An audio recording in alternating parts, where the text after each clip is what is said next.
Just a little further. Dani, we're almost there. I reassured my younger sister as I tried my hardest to roll her difficult-to-maneuver wheelchair up the steep hill path. Unfortunately, the wheels kept getting lodged in potholes and caught on branches sticking out of the dirt. Lana, she said weakly, we don't have to sit at the peak. We can just have our picnic right here. Don't worry about it. Before she let out a brutal cough and clutched her chest. Dani, oh Dani, too benign for this world for her own good, and maybe that's why it's taking her away from me. Just looking down at her weak, sickly, pale 10-year-old form that's still reeling from the needles and 4 tubes that had been strapped up to her for weeks. I can feel myself choke up. She used to be so lively, so energetic, so feisty you'd have to tie her to a leash to keep her in one spot. But now look at her. In the span of only 1 year, this cruel and unforgiving disease has stripped her of her very essence. Now, she can barely stand, and with each word she manages to squeak out. She feels aching pain as her lungs feel like they're being filled with glass shards. But she's held on. She's a fighter, always has been, as well as an optimist. She says as soon as she's all better again, she's going to become a doctor and research a cure to beat this diseases, but I'm not like her. I'm weak. I don't stand for anything, and I always assume the worst. That's why I know that her aspirations will never come to fruition.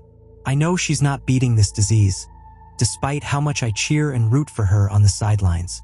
I knew it from the doctor's grim expression and the preceding uncontrollable sobbing from my parents after he privately delivered news to them. I knew it the moment the hospital let her go home with us that she didn't have long. The hill we were walking was one me and her raced up and down countless times when we were younger. We were so blessed to have moved near it when our dad got a promotion at work and had to relocate. A hill in the middle of an acre of sunflowers, fit with daisies and a big apple tree at the summit. A sight you'd think to only find in a Disney movie, was just a field away from us. A paradise that belonged to us and only us. Our little getaway to run to when life got stressful. We were especially lucky to have gone out today, as the clouds had cleared, and the sun seemed to take a liking to us as it showered us in its rays. Despite that, my sister still shivered. An invisible draft absorbed her of all possible warmth she could be feeling in that moment. A chill that was ever present in her soul as its grip on life loosened with each day. A chill no amount of weighted blankets or heaters could dispel. But I had to try. Do you need your blanket, Dani? I asked, fishing my hand into the backpack I was carrying. No, I'm fine. Honestly, I'd probably just feel colder if I did have it. She answered, still quivering. Are you sure?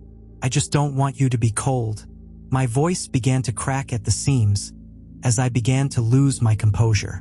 Lana, I'm fine really, she said, in the best nerves-easing voice she could muster. But I saw right through her act. I knew she was in so much pain and discomfort that unfortunately no amount of medication and words of pity could fix.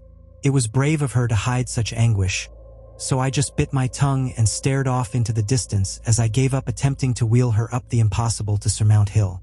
The serenity and peacefulness that surrounded us that would usually be calming for me instead felt like it was drowning me in its silence. It's hard to explain. I suppose that the knowledge that my sister was feeling none of this peace as a war between her antibodies and the invading cancer cells waged on in her bloodstream was enough to make me feel as if I had no right to enjoy the tranquility. Yet here it was trying to force me to. As I gazed across the vast landscape of perky flowers that stared at me with their hazel irises while a slight breeze tickled their petals, and as hopelessness began to settle within my soul, something caught my eye. A horse. Dark, inky. A small black smudge on an otherwise magnificent painting inlaid a tall black horse. Despite being miles away, it was hard to ignore as it stood out of place amongst the amber petals that surrounded it. It was a true eyesore, an eyesore that strangely filled me with a bottomless pit of dread as I began feeling queasy at the sight of its stationary form. Hey, Dani, you see that horse? I asked my sister, as I delicately spun her wheelchair around to face the horse's direction. Her eyes narrowed as she attempted to spot the sable stallion. What horse? I glanced back up and was just about to point to its location when I noticed that the horse had vanished. I let out a sigh of disappointment. It must have run away. My bad, Dani. If I see it again, I'll try to point it out quicker. She nodded her beanie-covered head. Okay, can we have our lunch now? I'm really hungry. Sure thing. Let me just find a good spot. Upon finding a suitable patch of grass to have our lunch on, I took out a red checkered picnic blanket and laid it flat on the ground. I wheeled my sister over and carefully helped her out of her chair onto the blanket before we set out a loaf of soft bread and ingredients. We were sat near a slope leading down into an acre of sunflowers, a slope that me and her used to playfully roll down back when she was healthy. Did you bring any jam? I can't seem to find any, Dani asked meekly as she searched my backpack. It was then I realized I had completely forgotten the jam. It must have slipped my mind while packing, as my thoughts were mostly preoccupied with what Dani needed for the trip. Oh damn. I'm sorry, Dani. I forgot. I'm really sorry, I said in an embarrassed tone. A leak of sympathy in my stomach that had been dripping with beads of pity developed into a catastrophic flood of guilt that steadily filled my interior as I choked out further apologies. A mistake that would seem so minor to others felt like a rock crushing down on my ribcage. I brought Dani on this trip to make her feel more at ease with her rapidly worsening condition, and yet I couldn't even roll her up a simple slope or merely remember to bring jam. It's okay, Lana, at least you brought butter. I like butter nearly as much as jam, she reassured me as she pulled out a tub of butter and peeled the lid open. She took hold of a butter knife in her pale hands and slid it across the block before spreading it out on a piece of bread. I could tell even this was tiring for her, but I stayed quiet as she clearly wanted to do it herself with no assistance. I heard the rustling of flowers behind me as I shifted around and looked down into the jungle of blossoms while my sister continued her efforts in crafting a sandwich. Even from my higher view, I couldn't see what was making the sound thanks to the overwhelming amount of sunflowers. But I could hear it. I could smell it. The smell of rot and slurry assaulted my nostrils as the rustling of florets grew closer. It was not just that I heard, as I also heard the ragged, exhausted heaving of an animal accompany it. Even as the sounds grew closer and closer, and I noticed flowers fall out of view with each crunch of their stem, I could still not spot the animal which was making those noises, despite how close they sounded below.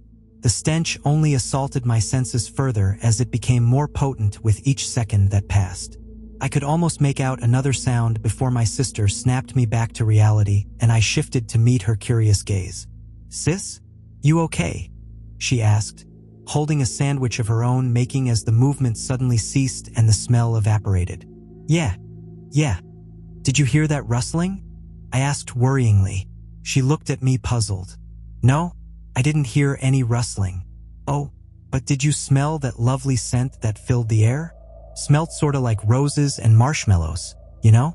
I haven't smelt those in a long time," she answered cheerfully, just before she chowed down on the soft exterior of her sandwich. She looked different. I realized the reason she looked so unfamiliar to me was because of how lively she appeared. Her face was fatter and fuller of color as a dimpled smile had risen across it. It had been so long since I saw my sister with a grin that I forgot all about the rustling and the stench and instead focused on chatting with her while she had a bit of energy. "Beautiful day, isn't it?" I said as I begun to prep my own sandwich. "It's always beautiful here. Gosh, I'm so glad we came. I've missed this place," she stated as she chewed away. "That's true. I guess I just forgot how much this place was like a slice of heaven, since it has been a while since I came here. About a year, I think, since you began staying at the hospital." She stopped mid-bite and looked at me. "You haven't been here in a year? Why?" My eyes fell to the ground as I pondered the question in my head, although I found the answer in my heart. I guess I just couldn't go here without you. I mean, it's our special place, right? We did everything here together.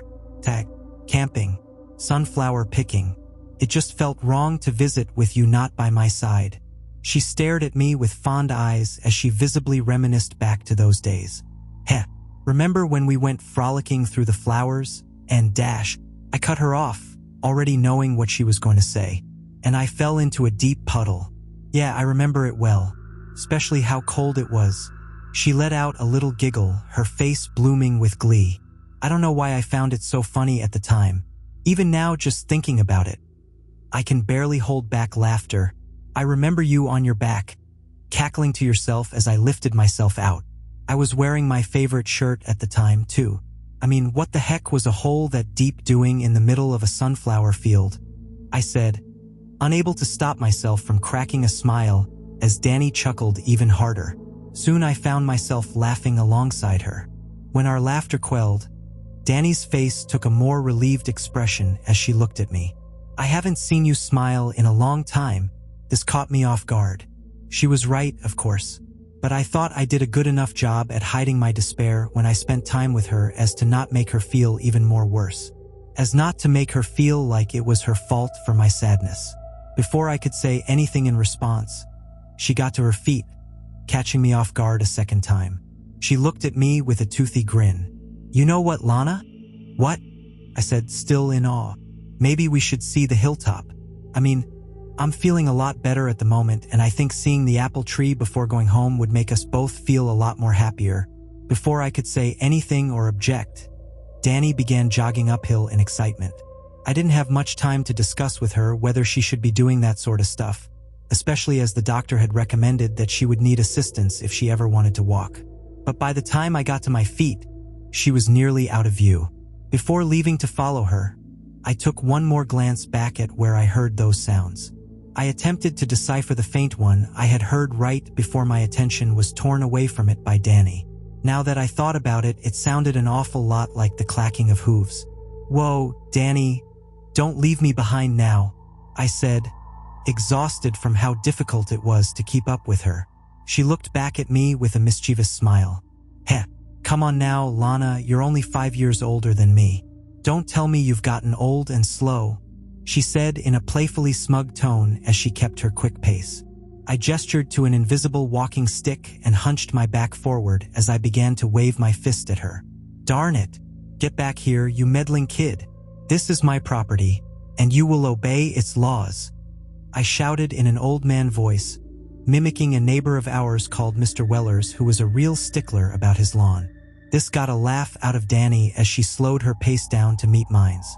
All right, I'll slow down. Wouldn't want you to break your back, she replied, playing along.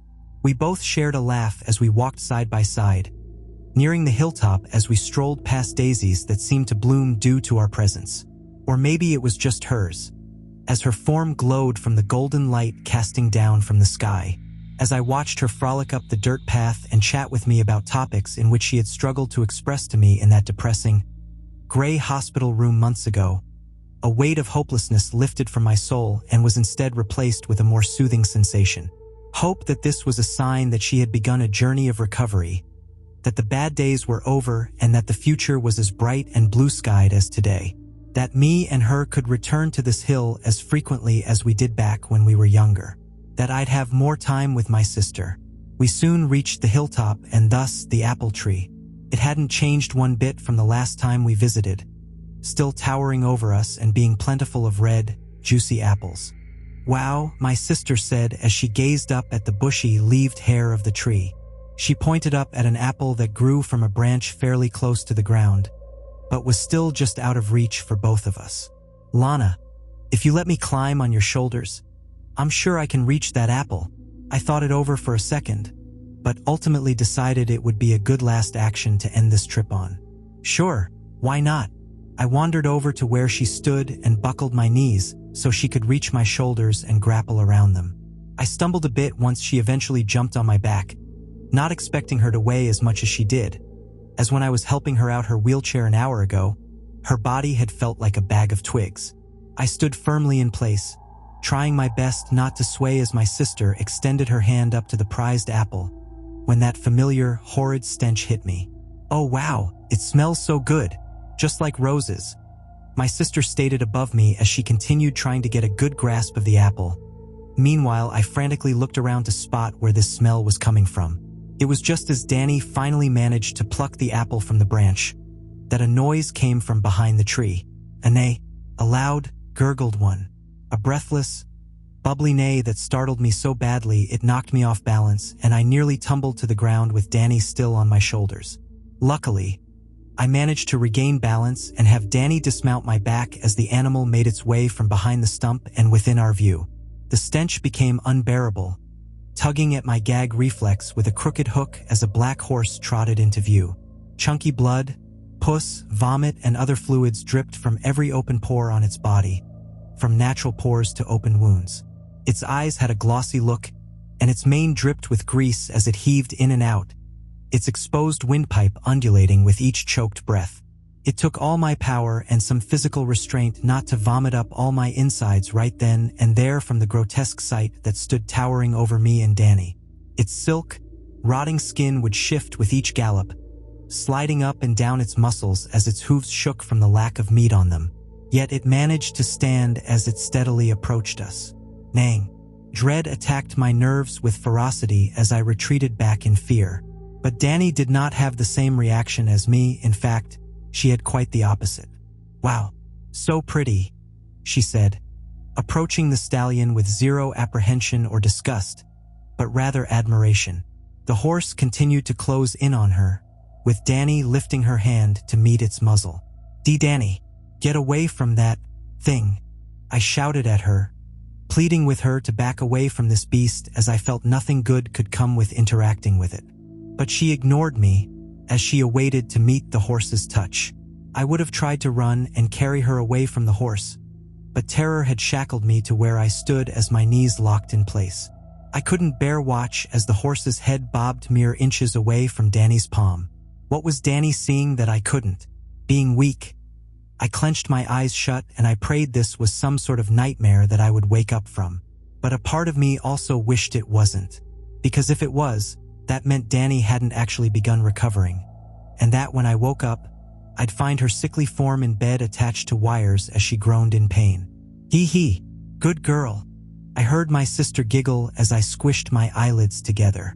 Hazardously, I reopened them to view a strange sight. Dani was petting the horse's muzzle, much to the horse's visible delight as it lowered its head to make it easier for Dani to stroke its snout. I stared on in confusion, still unable to move from where I stood as Dani continued giggling while grooming the vile mare. I noticed that, with each caress Dani gifted the horse's revolting muzzle, no dirt or mucus would coat her hand afterwards. Then I soon noticed that Dani looked different again, a change that was hard not to notice. Her beanie had fallen off, but instead of showcasing a shaved head, it instead showcased a veil of curly, dirty blonde hair hanging from her crown, seemingly having regrew while I had shut my eyes. That's when I got a sense of what was happening. That's when I knew what the horse was. I think Dani knew too, as she had a somber expression on her face as the horse shifted its height lower to the ground, until Dani was able to mount its back. Tears began to brim from my eyes as realization struck me like lighting on a thunderous night. No, I yelled as Dani climbed onto the back of the horse and it regrew to its original scale. Please, don't take her. Not yet, please. Just give us more time. Just more time. I shouted desperately, pleading with an uncaring force of nature to delay the inevitable. Just so I can spend more time with my sister. So I could have more time to say goodbye. The horse just neighed in response to my begging, uncaring or rather unbiased as it most likely hears the same pleads all the time. Instead, it was Dani who replied, "I'm so sorry, Lana. I wish I could stay, I really do. I don't want to leave you, Mommy and Daddy. I don't want to go. But it's not my choice," she said, tears streaming down her face just as they did mine. "Just know that I'm okay with this. I'm just so happy I got to frolic around with you. One last time, Dani." My voice cracked as I found it impossible to speak from the tears that were flooding my throat. "Bye, sis. For now, at least." The horse neighed and began to gallop down the side of the hill, keeping its balance perfectly as it descended the steep inclines. Past the daisies, past the wheelchair, past the picnic blanket, and soon into the sunflower field as the sun plummeted. All the while my sister clung to its back. And then, my sister was gone.